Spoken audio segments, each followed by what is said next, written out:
Welcome back friends. आज जो हम लोग पढ़ेंगे वो है ऑपरेटर। हमने बाइंड अप कर दिया था ऑलमोस्ट। अब हम मिक्सिंग करने जा रहे हैं ऑपरेटर की। टाइप को मिक्स करेंगे, डे टाइप को मिक्स करेंगे, बहुत सारी चीजें जो मिक्सिंग फॉर्म देखेंगे हम। उसको उस टॉपिक का नाम क्या दिया गया पहले ही समझते हैं। उस टॉपिक का नाम है टाइप कन्वर्जन। ये आपके सिलेबस में है, लेकिन उसको क्या बोलते हैं हम लोग? इसको हम लोग बोलते हैं डेटा टाइप कन्वर्जन। नाम से क्लियर है, डेटा टाइप कन्वर्जन यानी एक डेटा टाइप से दूसरे डेटा टाइप में चेंज होना। मतलब दूसरी भाषा में बोलूं, डेटा टाइप का धर्म परिवर्तन। जैसे इंटीजर से कैरेक्टर में जाना, कैरेक्टर से इंटीजर में जाना, फ्लोट से कैरेक्टर में जाना, कैरेक्टर से फ्लोट में आना। ये जो सिस्टम है इसी को हम लोग डेटा टाइप कन्वर्जन करते हैं।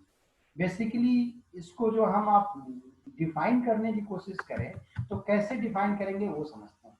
देखिए क्या होता है, ये एक मेथड होता है जिसमें एक फॉर्म से दूसरे फॉर्म में होता है कन्वर्जन।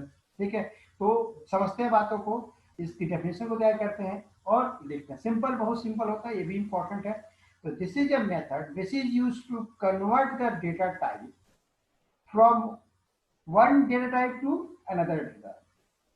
जैसे such as integer to float, character to integer, float to integer. ये बोलना चाह रहा हूं। There are two types of type conversion use. पहला इम्प्लिसिट होता है, दूसरा एक्सप्लिसिट होता है।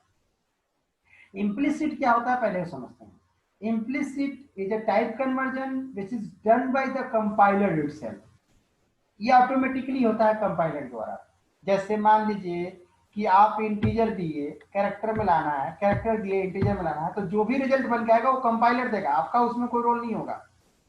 यानी ये भी एक कन्वर्जन है, डे टाइप का कन्वर्जन है। One day type to another day type जाते हैं और इसमें कन्वर्ट करके कंपाइलर देता है। आप इसमें कुछ भी नहीं रोल प्ले करेंगे। ठीक है, इसमें यूजर का कोई रोल प्ले नहीं है। एग्जाम्पल से समझने की कोशिश करते हैं। लीजिए देखिए, एक यहां पे बोल रहा है कि फ्लोट ए है और बी की वैल्यू 5 और सी की वैल्यू 2 है। इंटीजर में है, ध्यान रखना। बी और सी इंटीजर में है, तो बी डिवाइड बाई सी किया यानी 5 डिवाइड बाई 2 किया। तो 5 डिवाइड बाई 2 करेंगे तो 5 डिवाइड बाई 2 करके देखिए 2.5 आंसर आना चाहिए था। आना चाहिए, नहीं आना चाहिए? लेकिन रूल बोलता है इंटीजर और इंटीजर है, दो इंटीजर का मिक्सिंग करेंगे तो रिजल्ट बन के इंटीजर ही आएगा। भाई दो इंटीजर के लोग लड़ाई करेंगे तो रिजल्ट इंटीजर बनता है, ऐसा बोला जाता है। ठीक ना? तो देखिएगा, तो ये बन के आएगा 2। यहाँ आएगा 2.5 आना चाहिए लेकिन आएगा 2। अब ये 2 किसको देंगे आप? ए को। ए क्या है? फ्लोट है।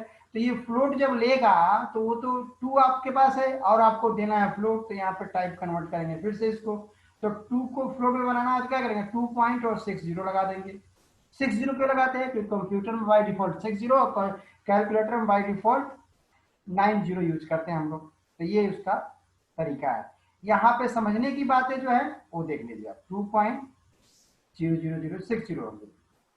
सिमिलरली यहाँ पे एक एग्जांपल लिया है ए बी एफ करके। तो देखिएगा, ए की वैल्यू 6.4 है, एफ में डालना है तो ए की वैल्यू डाल दो 6.4, तो 6.4 डालेंगे तो और अब देखिएगा एफ की वैल्यू भी 6.4 हो गई है। एफ की वैल्यू भी 6.4 हो गई है। डिवाइड कर दीजिए। डिवाइड करेंगे जब आप तो एफ प्लस ए बोल रहा है, एफ प्लस ए मतलब 6.4 प्लस 6.4 क्या हो जाएगा? 12.8 डिवाइडेड बाई ए मतलब 6.4। आंसर क्या आएगा? 2। 2 आएगा ना आंसर। लेकिन इसको आपको किसमें चाहिए? फ्लोट में। तो फ्लोट में 6 जीरो लगा के दे दिया। क्लियर है? तो ये आपके एग्जांपल्स हमने यूज किए हुए हैं। यहाँ पे फिर से एग्जांपल लिया 5 और 2। फ्लोट में हमने टाइप कन्वर्ट किया है, ये एक्सप्लिसिट टाइप कन्वर्जन है। जो अगर ऐसे यूज किया जाए तो एक्सप्लिसिट हो गया। यानी what it means? It means user want to produce the result in float. Doesn't matter what this process will produce the result. ठीक है, इसका मतलब ये हुआ कि ये जो आप अर्थमेटिक एक्सप्रेशन यूज कर रहे हैं बी बाई सी, इसका आंसर क्या आता है उससे कोई मतलब नहीं है उसको। उसको रिजल्ट किस में चाहिए? फ्लोट में चाहिए। चाहे वो फ्लोट आ रहा है तो ठीक है, इंटीजर आएगा तो फ्लोट बना देगा, कुछ भी आएगा तो उसको फ्लोट में उसको आंसर चाहिए। एक्सप्लिसिट का एग्जांपल हो गया। आगे बढ़ते हैं हम लोग। एक्सप्लिसिट का एग्जांपल यहाँ पे दूसरी तरह समझाया गया, देख लीजिए। इसको रन करके दिखाया गया, यहाँ पे नोट देखिए। ठीक है ना? Explicit type conversion is totally manipulated by the user as per his her requirement. तो जो यूजर की जो रिक्वायरमेंट होती है, जो यूजर चाहता है, वो अपने रिक्वायरमेंट के अकॉर्डिंग इसको मैनिपुलेट करता है, उसके अकॉर्डिंग इसको एडजस्टमेंट करता है, देखता है, देता है। ठीक है, तो ये हमारा हो गया आपका, क्या हो गया आपका एक्सप्लिसिट टाइप कास्टिंग। ठीक है, तो एक्सप्लिसिट टाइप कास्टिंग में देखिएगा आप बी बाई सी लिखा गया है, तो बी बाई सी मतलब 2.5 आएगा आंसर, तो 2.5 यहाँ आंसर आएगा। और फ्लोट भले से इंटीजर है, लेकिन किस में कन्वर्ट हो जा रहा है, फ्लोट में, तो ये फ्लोट में आंसर दे रहा है, तो 2.5 ही आंसर ले लेगा ये। This is the 2.5। इसका डिस्क्रिप्शन लिखा गया, देख लीजिए, आप लोग पढ़ लीजिए। B and C both are integer type, but there are force type casting to float, then B and C both will become float after type casting, so result will be in float and therefore result will be 2.5। Right, आगे बढ़ते हैं। एक example और लिया इसने, देख लीजिए यहाँ पे स्काई वैल्यू यूज करके यहाँ पे फ्लोट किया है। एक्सप्लिस ये टाइप कास्टिंग का एग्जांपल है, not explicit type casting, it's type casting. ठीक है, आगे बढ़ते हैं। अनदर एग्जांपल ऑफ द, ठीक है, चलिए अब आपको पढ़ता है ऑपरेटर प्रेसिडेंस एंड एसोसिएटिविटी। ये हम लोग बहुत पहले से भी पढ़ते चले आ रहे हैं, पीछे भी हमने ऑपरेटर में कई बार डिस्कस किया, ऑपरेटर प्रेसिडेंस एंड एसोसिएटिविटी क्या होता है, पिछले आप वीडियोस में हमने बताए हुए हैं। देखिए बोडमास पढ़े हैं आप लोग, तो देखिए यहाँ नंबरिंग से समझा रहा है कि कौन क्या करेगा। देखिएगा, सपोज करिए अरिथमेटिक एक्सप्रेशन आपको दे दिया गया, तो इसमें प्रेसिडेंस और एसोसिएटिविटी कैसे चलती है। देखिएगा बोडमास में पहले प्लस क्या होता है बताइए आप लोग, पहले क्या करते हैं आप लोग, डिवाइड होता है। तो देखिए एक नंबर लिया हुआ डिवाइड को, इसको डिवाइड किया, आंसर आ गया इसका इतना। ठीक है, अब क्या करते हैं आप बताइए, मल्टीप्लाई करते हैं, तो देखिए मल्टीप्लाई 2 नंबर किया हुआ, इसका रिजल्ट यहाँ रख दिया। अब देखिए तीसरे नंबर क्या होता है, प्लस, प्लस कर दिया, आंसर आ गया। माइनस चौथे नंबर पर होता है, माइनस कर दिया, रिजल्ट आ गया 90। तो this is a way to execute the arithmetic expression and is called operator associativity, operator precedence and associativity. It's also asked in the question paper, he explain about the operator precedence and associativity। उसके कुछ charts भी होते हैं, जो ये chart है अपने पास। देखिए कौन किस तरह चलता है, राइट टू लेफ्ट चलता है, लेफ्ट टू राइट चलता है। ये टेबल्स हैं, इनके ऊपर हमें प्रैक्टिस करनी होती है, और हम लोग इसको प्रैक्टिस भी करेंगे, अच्छे से प्रैक्टिस करेंगे। आप सब लोग इसको एक एक करके एग्जीक्यूट करके देख लेंगे, सिस्टम पे रन करेंगे, एक एक ऑपरेटर का ऑपरेशन देख लेंगे, कैसे चल रहा है, लेफ्ट से राइट चल रहा है, राइट से लेफ्ट चल रहा है, ये सारी चीजें। ठीक है, अब कंडीशनल एंड कंडीशनल ब्रांचिंग जो होती है, मतलब कंट्रोल स्टेटमेंट पे आ गया। ठीक है, जैसे आपने पढ़ा होगा कंडीशनल ऑपरेटर, कंडीशनल ऑपरेटर में क्या था, जिसको टर्नरी ऑपरेटर बोलते हैं, उसमें इफ एल्स चेक हो रहा था, इफ एल्स एग्जैक्टली यहाँ यूज हो रहा है, ध्यान दीजिएगा। तो इसकी डेफिनेशन जो अगर बोले, इफ एल्स मतलब होता है कि दो कंडीशन दी हुई है, उसमें से कोई एक सही होगी। ठीक है ना, अब कैसे सही जजमेंट करेगा वो आप आगे देखेंगे हम लोग। So it is a conditional control statement. It works on the bi-conditional control flow. It is also known as bidirectional control statement. It will produce at least one output, either condition is true or false. इसमें एक answer आएगा ही आएगा, चाहे condition true हो चाहे false हो। It is use to check oblique test the condition and take one of the two possible action.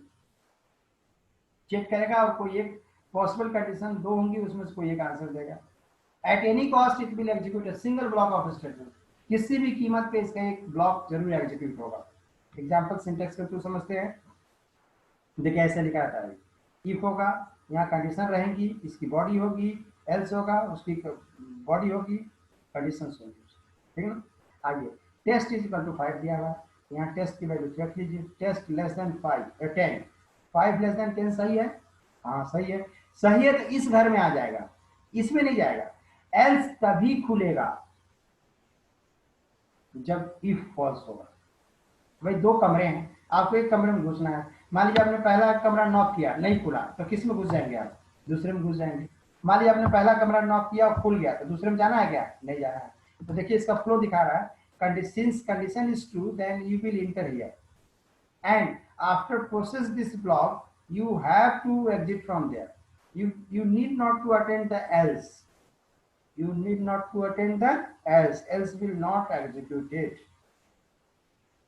ठीक है, अब यहाँ आइए, जो एक टेस्ट इज इक्वल टू 5 और ग्रेटर देन 10 कर दिया, तो ये तो कंडीशन 5 ग्रेटर देन 10 सही है क्या, नहीं है ना। जब सही नहीं है तो आपको what we should do, we should leave the if block, हमें इफ को छोड़ना चाहिए, छोड़ देंगे हम, और had to enter in the exactly else part, else में आ जाएंगे अब उससे बाहर।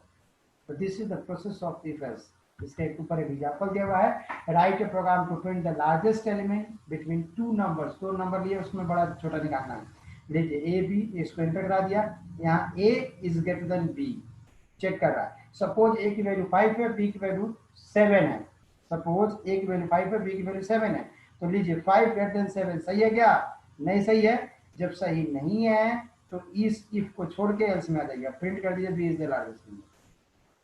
वाइस वर्सा ले लेते हैं कि मान लीजिए ए की वैल्यू 7 और बी की वैल्यू 5 है, उस केस में क्या होगा?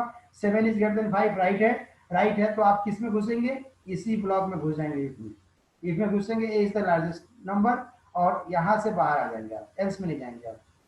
ये तो हम लोग पीछे भी समझे इस वीडियो में, देखिए इसमें पीपीटी में, ठीक है। आगे बढ़ते हैं, तो ये इसका स्टाइल है, इसका आउटपुट कैसे आया वो दिखाया गया।